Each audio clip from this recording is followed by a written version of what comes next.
आपका अपना channel India A1 news, जो रखे आपको A1। सरकार की प्रमुख योजनाओं को जन जन तक पहुंचाने के लिए माननीय प्रधानमंत्री श्री नरेंद्र मोदी जी ने 15 नवंबर 2023 को झारखंड के खूंटी से विकसित भारत संकल्प यात्रा की शुरुआत की। विकसित भारत संकल्प यात्रा एक तरह से देश के गरीबों को, देश की माताओं बहनों को, देश के नौजवानों को, देश के किसानों को मोदी की गारंटी है। माननीय प्रधानमंत्री जी की प्रेरणा से जनपद वाराणसी में भी 22 नवंबर 2023 से विकसित भारत संकल्प यात्रा का शुभारंभ किया गया। ये यात्रा ग्रामीण क्षेत्र के 694 ग्राम पंचायतों और नगरीय क्षेत्र के 110 वार्डों को कवर करेगी। जनपद में ग्रामीण क्षेत्र में 8 वैन और नगरीय क्षेत्र में 1 वैन के द्वारा सरकार की महत्वाकांक्षी योजनाओं की जानकारी दी जा रही है। ये वैन जिन जिन ग्राम पंचायतों और वार्डों में जा रही है, वहां पर संवाद कार्यक्रम का आयोजन किया जा रहा है, जिसमें नागरिकों और जन प्रतिनिधियों के द्वारा बढ़ चढ़कर प्रतिभाग किया जा रहा है। 100% कवरेज के लक्ष्य के साथ शुरू की गई ये यात्रा वाराणसी में 26 जनवरी 2024 तक अनवरत चलती रहेगी। ग्रामीण एवं वार्ड संवाद कार्यक्रम के साथ साथ ग्राम पंचायतों और वार्डों में लोगों को सरकार की योजनाओं से लाभान्वित कराने के लिए विभिन्न योजनाओं के एवं स्वास्थ्य परीक्षण के स्टॉल लगाए जा रहे हैं, जिससे योजनाओं का तात्कालिक लाभ जनता को दिया जा सके। वैन के माध्यम से ऑन स्पॉट क्विज में स्थानीय लोगों के द्वारा प्रतिभाग किया जा रहा है और पुरस्कार भी जीते जा रहे हैं। यात्रा के दौरान किसानों को आधुनिक तकनीकी से दक्ष बनाने के लिए ड्रोन के माध्यम से नैनो यूरिया के छिड़काव का प्रदर्शन किया जा रहा है और प्राकृतिक कृषि के बारे में भी किसानों को जागरूक कराया जा रहा है। एक अभिनव पहल के तहत डोर टू डोर सर्वे के माध्यम से ग्राम में यात्रा पहुंचने से पूर्व सर्वेक्षण का कार्य किया जा रहा है, ताकि सभी पात्र लाभार्थियों को योजनाओं से संतृप्त किया जा सके। हम सभी पंचायत सहायक जो भी भारत सरकार द्वारा 27 योजनाओं के लिए सर्वे करने के लिए दिया गया है, हम डोर टू डोर जाकर सर्वे कर रहे हैं और इन सभी 27 योजनाओं में जो भी योजना से आयुष्मान कार्ड, प्रधानमंत्री आवास योजना, मुख्यमंत्री, इन सभी योजनाओं का हम लाभ दिलाने का प्रयत्न कर रहे हैं। और इस पूरे कार्य के सघन पर्यवेक्षण हेतु जनपद स्तर पर एक कंट्रोल रूम भी स्थापित किया गया है। आइए सुनते हैं पिछले 9 सालों में विभिन्न योजनाओं के कारण लोगों के जीवन में आए सकारात्मक परिवर्तन की कहानी उन्हीं की जुबानी। हमको उज्ज्वला योजना से गैस चूल्हा मिला है। पहले हम चूल्हा पे खाना बनाते थे लकड़ी से, उसे धुआं लगता था। अब गैस पे बनाते हैं, उसे धुआं नहीं लगता है।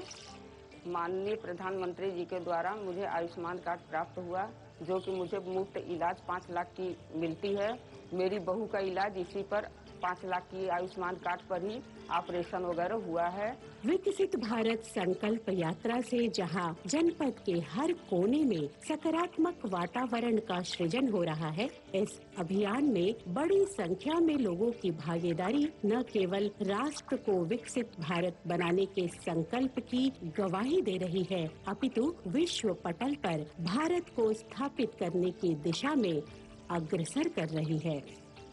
विकसित भारत संकल्प यात्रा के तहत माननीय प्रधानमंत्री जी की प्रेरणा से 9 दिसंबर और 12 दिसंबर को ITI करौंदी में सांसद रोजगार मेले का आयोजन किया गया। रोजगार मेले में अभ्यर्थियों की सुविधा हेतु पोर्टल बनाया गया और इंटरव्यू के लिए प्रशिक्षण भी दिया गया। इस मेले में 300 से अधिक कंपनी और 20,000 से अधिक अभ्यर्थियों के द्वारा प्रतिभाग किया गया। साथ ही 11,000 से अधिक अभ्यर्थियों को रोजगार हेतु ऑफर लेटर दिया गया। इसके लिए मैं माननीय प्रधानमंत्री जी जो बनारस काशी के सांसद भी है उनका बहुत बहुत धन्यवाद करती हूँ। मैं मोदी जी को धन्यवाद देती हूँ।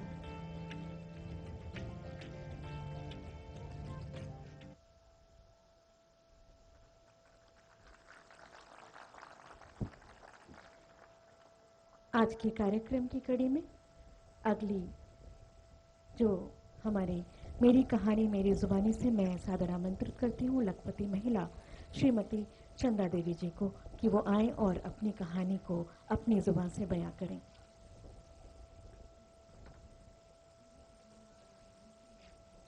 यहाँ उपस्थित माननीय प्रधानमंत्री जी को मेरा सादर प्रणाम और हमारे ब्लॉक सेवापुरी में आपका हार्दिक अभिनंदन एवं स्वागत है। सर, मेरा नाम चंदा देवी, गांव का नाम रामपुर, पोस्ट बरकी, ब्लॉक सेवापुरी, जिला वाराणसी है।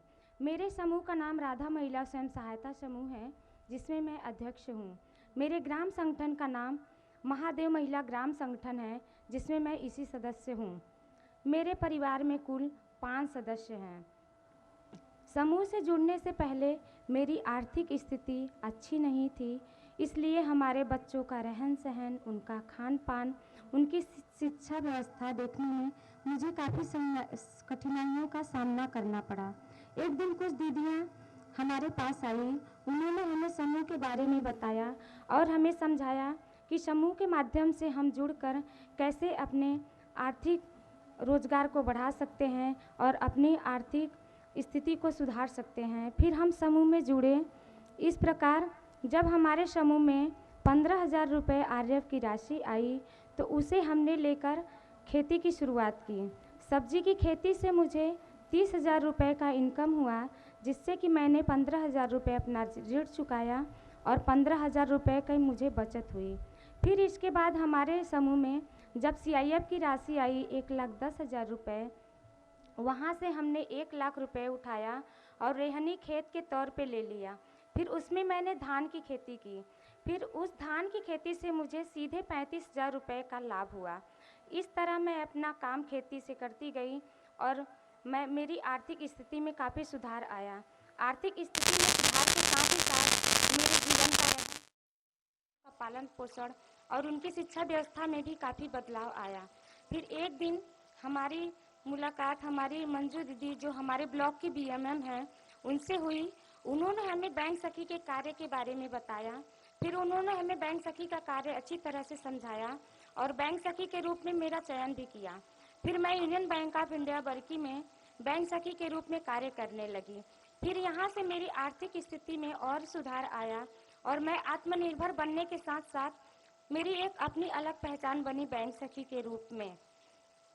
फिर मेरी खेती के माध्यम से और मेरी बैंक सखी के माध्यम से 1 साल का मेरा 1,30,000 रुपये का बचत हो जाता है। तो इस तरह से मैं आत्मनिर्भर बनने के साथ साथ मेरी अपनी एक अलग पहचान बनाई। इसका पूरा श्रेय मैं माननीय प्रधानमंत्री जी को देना चाहती हूँ कि उनके माध्यम से हमें आत्मनिर्भर बनने का जो सौभाग्य प्राप्त हुआ, उसके लिए हम उनको कोटि कोटि धन्यवाद देना चाहते हैं। और मैं उनसे आगे ऐसे ही अनुरोध करना चाहूँगी कि वो महिला सशक्तिकरण के लिए और भी कई सारी योजनाएं लेकर आएं, जिनसे कि हमारी क्षेत्र की महिलाएं इनसे जुड़कर लाभान्वित होकर आत्मनिर्भर बनने का प्रयास करें। धन्यवाद। जय हिंद, जय भारत। चंदा देवी जी, आपकी पढ़ाई क्या हुई है? Sir, inter pass. तो आप इतना बढ़िया भाषण करती हैं, जी सर। तो कभी चुनाव लड़ी हो क्या? नहीं सर। तो लड़ोगी? नहीं सर, ये सर आपसे हम इंस्पायर होते हैं सर। आप जो प्रयास करते हैं सर, हम उनसे अपना कदम मिलाकर चलते हैं। इस वजह से जो हम आज हासिल कर पाए हैं सर, ये हमारा सौभाग्य है कि हम आपके सामने उपस्थित हैं सर और आपके सामने 2 बातें बोल रहे हैं सर। ये हमारे लिए बहुत बड़ी गर्व की बात है। अरे सब महिलाएं तालियां बजाएगी। अच्छा चंदा देवी जी, बच्चे क्या पढ़ते हैं? सर, अभी मेरी बिटिया कक्षा 7वीं में है सर और हमारा बेटा अभी कक्षा 3 में है सर। क्या सोचा है, बच्चों को क्या पढ़ाओगी? सर, अगर हमारी आर्थिक स्थिति अच्छी रही तो हम उनको बहुत अच्छे से अच्छे कॉलेज में डालना चाहते हैं और उनकी पढ़ाई पूरी करवाना चाहते हैं। और अभी अच्छा पढ़ते हैं कि ऐसे ही? नहीं सर, पढ़ते हैं सर। वरना माँ सखी मंडल चलाती हैं, वो सेल्फ हेल्प ग्रुप में काम कर रही है, वो बैंक सखी बन गई है। सब कुछ देखते हुए करते हैं सर। अपने बच्चों का भी ध्यान रखते हैं, अपने परिवार का भी ध्यान रखते हैं सर, अपनी मम्मी जी का भी साथ रखते हैं, ध्यान रखते हैं, और साथ साथ अपने सर गांव की महिलाओं का भी ध्यान रखते हुए हमारा जो कर्तव्य है हम उसको पूरा करते हैं सर। अच्छा, आप लखपति दीदी बन गई। जी सर। अब मेरा सपना है, जी सर। और मैं यहाँ जो बहनें बैठी हैं उनको भी बताना चाहता हूँ, जी सर। मेरा संकल्प है कि मैं देश में, गांवों में, जी सर। आप जैसे परिवार की जो माताएं बहनें हैं, इस देश में 2 करोड़ जी सर। 2 करोड़ माताओं बहनों को मुझे लखपति बनाना है। तो आपकी बात जब सुनेंगे ना, तो लोगों को विश्वास हो जाएगा कि हाँ, लखपति दीदी बन सकते हैं। सर ये कहने की बात नहीं है, हम लोग बोल नहीं पाते हैं। हमारी तरह बहुत सारी दीदियां हैं सर जो समूह के माध्यम से जुड़कर आत्मनिर्भर बनी है और लखपति दीदी बनी है सर। यहाँ बोलने को हर किसी को मौका नहीं मिलता सर, ये हमारा कितनी बहनें हैं जो लखपति दीदी बनी होगी यहाँ? सर हमारे गांव में कम से कम हर समूह से 2-4 महिलाएं तो बनी गई हैं। 2-3 महिलाएं बन गई। जी सर। अच्छा, आपके समूह को मैं एक काम बताता हूँ, कर सकते हैं क्या? बताइए सर, प्रयास करेंगे पूरी तरह। देखिए, हमारे देश में जी सर। आजकल शादी ब्याह होते हैं, जी सर। तो वो खड़े खड़े खाने का रिवाज शुरू हो गया अब। जी सर। तो लोगों को लगता है कि दोबारा मिलेगा ना, इसलिए थाली भर देते हैं। जी सर। और फिर आधा छोड़ देते हैं, तो खाना बर्बाद हो जाता जी है। सर। किसी के घर में जन्मदिन है तो भी खाना बर्बाद हो जाता है। अगर आपके सेल्फ हेल्प ग्रुप की बहनें, जी सर। उनको परोसना कैसे, उसकी ट्रेनिंग हो जाए, जी सर। उनके अच्छे कपड़े हो जाएं, फिर वो हाथ में मोजे वोजे पहन करके, दस्तक पहन करके परोसने के लिए जाएं ऐसे लोगों में, जी सर। तो खाना तो बचेगा ही बचेगा। जी सर। जो लोग आते हैं उनको भी अच्छी सर्विस मिल जाएगी, जी सर। आपकी बहनों को कमाई हो जाएगी। जी सर। और जब भोजन समारोह में जाते हैं तो घर जाते समय वो भी कहेंगे नहीं नहीं भाई, आप भी बच्चों के लिए थोड़ा ले जाइए, जी सर। तो घर में न्यूट्रिशन का प्रॉब्लम भी सॉल्व हो जाएगा। जी सर। तो मैं समझता हूँ एक ऐसा काम है कि जो लोग खाना खराब करते हैं, जी सर। फेंक देते हैं, अगर परोसने की व्यवस्था नियम से बन जाए तो बहुत कुछ बच सकता है। तो ऐसा काम कर सकते हैं आपकी बहनें? कर सकती हैं सर। तो सबको ट्रेन करोगी आप? जी सर, बिल्कुल। और मैं भी योगी जी को बताता हूँ कि ऐसे लोग जो अपना समारोह करें, जी सर। तो आप जैसे लोगों को बुलाएं और वो परोसना का काम संभाले। जी सर। अच्छा, आपके गांव में स्वच्छता का अभियान का कुछ सोचते हैं लोग? जी सर, करते हैं सर, जगह जगह लगाए गए हैं। कूड़ा उसमें फेंकते हैं सर, फिर वहाँ से गाड़ी आती है, ग्राम पंचायत के जगह बनी है एक तो, वहाँ पे ले जाते हैं सर। नहीं, लेकिन उसमें तो कोई खाद बनाना, खेत में उपयोग करना, ऐसा कुछ हो रहा है क्या? ऐसा नहीं हो रहा? शुरुआत हुई है सर, अभी अच्छा। थोड़ा समय लगेगा सर। किसी चीज की शुरुआत होती है सर तो उसको बनने में थोड़ा समय लगता है, फिर अभी तो शुरुआत हुई है सर, धीरे धीरे हो जाएगा व्यवस्था उसकी। अच्छा, यहाँ पशुपालन करते हैं आपके यहाँ? जी सर। तो मालूम है ये अमूल वाला डेयरी वाला दूध लेता है अभी, वो पैसे ज्यादा देता है, पता है? वो पता नहीं है। चलिए चंदा जी, आपने बहुत अच्छा बता दिया, बहुत बहुत बधाई आपको। जी सर। बहुत बहुत धन्यवाद चंदा देवी जी। अब आयुष्मान भारत के लाभार्थी श्री छन्नू लाल जी को मंच पर आमंत्रित करती हूँ।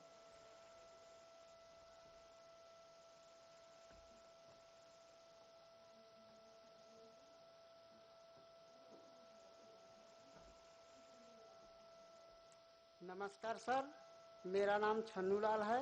मेरे पिताजी का नाम प्रेमनाथ है। ग्राम बिहाना, पोस्ट हटरा, जिला वाराणसी, थाना मिर्जामला, ब्लॉक शिवापुरी का मूल निवासी हूँ। सन 2005 में मैं पेड़ पर से गिर गया था, जिसके कारण मेरे बाएं पैर के कुल्हे की हड्डी टूट गई थी। उसके लिए मैं बहुत परेशान था, काफ़ी दिन से दुखी था, परेशान था। मेरे पास पैसा नहीं था। प्राइवेट हॉस्पिटलों में उसकी कीमत 1.5 से 2 लाख रुपए मांग रहे थे, उतना मेरे पास बजट नहीं था। फिर गांव में मेरी आशा दीदी से मुलाकात हुई, उन्होंने मेरा आयुष्मान गोल्डन कार्ड बनवा दिया। उसी कार्ड के माध्यम से आज मेरे बनारस में बहुत बड़ा अस्पताल में इलाज हो सका मुफ्त में। और मैं प्रधानमंत्री जी को कोटि कोटि नमन करता हूं और मैं पूरे देशवासियों से अनुरोध करता हूं कि जिनका आयुष्मान कार्ड न बना हो वो भी अपना आयुष्मान कार्ड बनवा ले तथा उसका लाभ उठाए। तो आपका ऑपरेशन कब हुआ? सितंबर में सर। अभी हुआ? हाँ। तो इतने सालों तक आप परेशान रहे?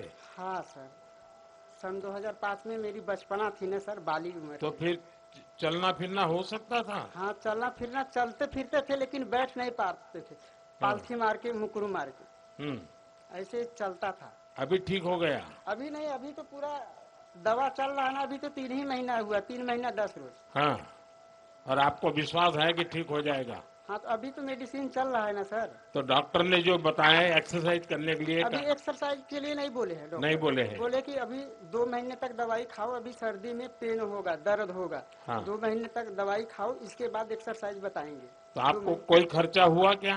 नहीं नहीं, निःशुल्क कोई सर। और अभी दवाई कहाँ से लेते हो? दवाई तो लेते हैं हॉस्पिटल से। नहीं, जन औषधि केंद्र से दवाई बहुत सस्ते में मिलती है, पता है? नहीं, वहाँ से मैं नहीं लेता हूँ। हाँ, तो जन औषधि केंद्र में 100 रुपये की दवाई 20 रुपये में मिल जाती है। सबको बताना चाहिए। तो गरीब का, परिवार का अगर 100 रुपये की दवा लानी है तो 80 रुपया बच जाता है। ठीक है सर, तो ये सबको समझाइए। आपके गांव में आपने और लोगों के आयुष्मान कार्ड बनवाए क्या? हाँ सर, बनवाया हूँ, 10-15 लोगों को बनवाया हूँ और लोगों को बनवाने के लिए मैं बोल रहा हूँ कि जल्द से जल्द अपना बनवा ले ताकि उसका लाभ जरूरत पड़े पे उठा ले। और किसी को अभी मदद पहुंची हो ऐसा कोई और साथी जिसको जानते हो आप? नहीं नहीं, अभी तो उसका लाभ उठाने वाला भी कोई नहीं है। अच्छा। प्रेजेंट टाइम में तो अभी आयुष्मान कार्ड आपने ट्रीटमेंट करवाया? हाँ सर। तो डॉक्टरों का ऐसा तो नहीं था, ये मोदी जी का आदमी है, चलो जाओ तो जल्दी जल्दी वैसे करके फेंक दो, ऐसा तो नहीं किया ना? नहीं नहीं सर, उन्होंने मुझे 2 सितंबर को एडमिट किया, 4 तारीख को मेरा अप्रूवल आया, फिर उसके बाद रात में 4 तारीख को ही कैंसिल हो गया अप्रूवल मेरा। तो उन्होंने रोक लिया, बोले कि मैं कोशिश कर रहा हूँ, दोबारा अप्रूवल आएगा तब मैं ऑपरेशन करूंगा, क्योंकि ये सरकारी काम है, जब तक अप्रूवल आएगा नहीं तब तक मैं हाथ नहीं लगाऊंगा। फिर 6 तारीख को अप्रूवल आया तो उन्होंने मेरा 8 तारीख को ऑपरेशन किया। और आपके परिवार को विश्वास हो गया कि मुफ्त में होगा लेकिन फिर भी अच्छा होगा, टांग काट नहीं लेंगे, ऐसा तो हुआ ना? हाँ सर, विश्वास हो गया। हाँ। तो आपको संतोष है? हाँ हाँ, मुझे संतोष है, तभी ना मैं इतना दूर चल के आया हूँ। तो आगे क्या करोगे छन्नूलाल? आगे तो अभी अब ठीक हो जाएंगे, अभी तो 8 महीने से घर पर ही है ना सर, अभी तो दवा ही खा रहे हैं। जब ठीक होंगे तो फिर सोचेंगे ना। सोचना तो शुरू करो। अरे पहले ठीक तो हो जाएं। अरे चोट तो पैर को आई है, दिमाग को थोड़ी आई है। अरे सर, मैं अपने घर पे, आप जहाँ पे बैठे हैं उतना दूर भी चल नहीं पाता। हाँ। दिन भर सोया रहता हूँ। हाँ। चेयर पे बैठा रहता हूँ। ये तो आपके सभा में आने का मुझे चांस मिला, मौका मिला, तब मैं इतना कोशिश करके आ सका। और मैं अपने घर पे अभी दवा खाते, ऑपरेशन के बाद अभी चल पा रहे हो? हाँ, तो अभी इतना भी नहीं चलता। हाँ। जितना आपसे मेरी दूरी है। अच्छा। इतना भी नहीं चलता। चलिए छन्नूलाल, आपको आयुष्मान कार्ड बहुत काम में आया। मेरी तरफ से आपको बहुत शुभकामनाएं हैं। और आप एक काम जरूर कीजिए, जितनों को भी जानते हैं उनको बताइए कि मोदी की गारंटी वाली गाड़ी आई है ना। हाँ। तो आयुष्मान कार्ड बनवा दीजिए। जी सर। और कभी भी परिवार में किसी को भी मुसीबत आ जाए, हाँ, हम तो कहेंगे कि ना आए, लेकिन कभी आ जाए, हाँ, तो 5 लाख रुपए तक खर्चा जो है, हाँ, मोदी कर देगा। चलिए ठीक है सर। तो बताओगे सबको? हाँ सर। कार्ड बनवा दोगे?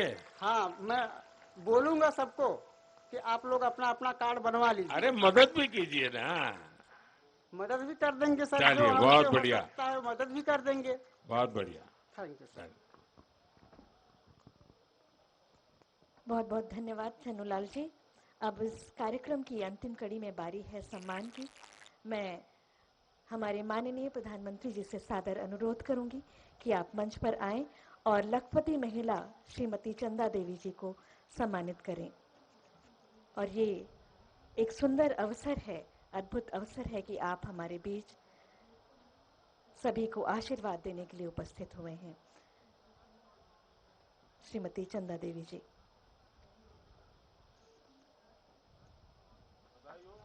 जोरदार तालियों से इनका उत्साहवर्धन करें। और इसी के साथ मैं बुलाती हूँ लखपति महिला श्रीमती मनीषा देवी जी को। ये आज की महिलाएं हैं जो भारत का एक नई पहचान, नया स्वरूप गढ़ रही हैं। जोरदार तालियां मनीषा देवी जी के लिए। और इसके पश्चात निपुण दक्षता हासिल करने वाले छात्र श्री सिद्धार्थ जी को मैं मंच पर आमंत्रित करती हूँ। सिद्धार्थ जी मंच पर आइए। जोरदार तालियां इन बच्चों के लिए। ये छोटे छोटे बच्चे हमारे भारत का भविष्य।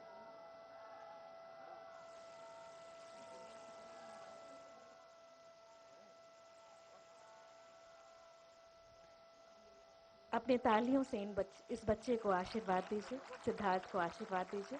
और इसके बाद मैं निपुण छात्रा सुश्री आस्था को मंच पर बुलाती हूँ।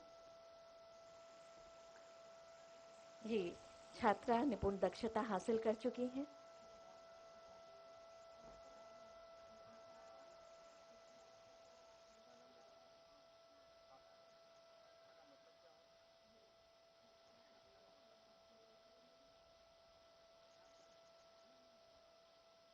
अपने तालियों से आस्था जी को आशीर्वाद दें। और अंत में स्थानीय कलाकार सुश्री अंतिमा को मैं मंच पर आमंत्रित करूंगी।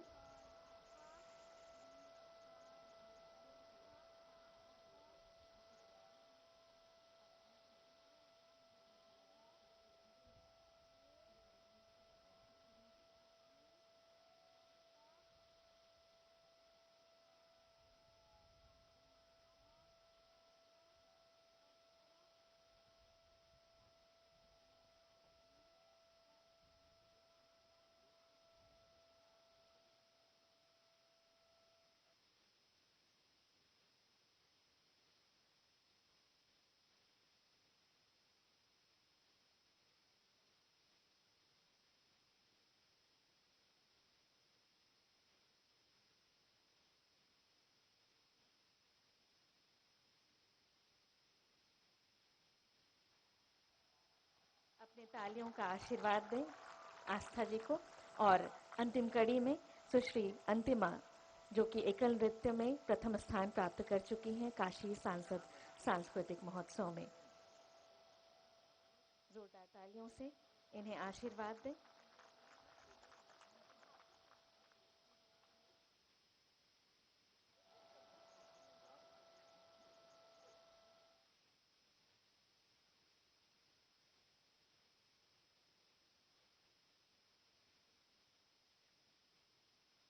जोरदार तालियां इन सभी के लिए। बहुत बहुत आभार माननीय। हम आपके आभारी हैं कि आपका सानिध्य हमें प्राप्त हुआ, आपके प्रेम के हम भागी बने। बहुत बहुत आभार।